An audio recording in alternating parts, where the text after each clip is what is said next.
তোর বাড়ি যামু? তোর মতন ফকিনের বাড়ির মধ্যে আমি যামু? তোর কোনো যোগ্যতা আছে? তোর আমি 100 দিন মানা করছি না? তোর কি যোগ্যতা আছে? আমি কি আমার জুতো হয়তো তোর বাড়ির মধ্যে যাইবো না? খাচ্ছর বেটা, ফকির নিকুন খানকার। আমি যে কি বুঝে তোরা বিয়া করছিলাম একমাত্র আল্লাহ জানে। তখন তো আবেগে তোর করে ফেলছিলাম। যদি আগে জানতাম এরকম খাচ্ছর বেটা তুই ফকির নিকুন খানকার, তোর বাসার মধ্যে আমি জীবন আমি তো ফকিনি ওই মানে অবস্থা, কাম করতে করতে টাকা পয়সা নাই, কি করতাম।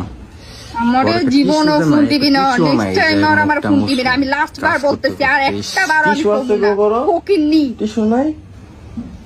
তাহলে ঠিক আছে। ইস, এত গরম, ফাঙ্কাও নাই বাড়ি, টিস্যু মিশু কিচ্ছু নাই বাড়ি।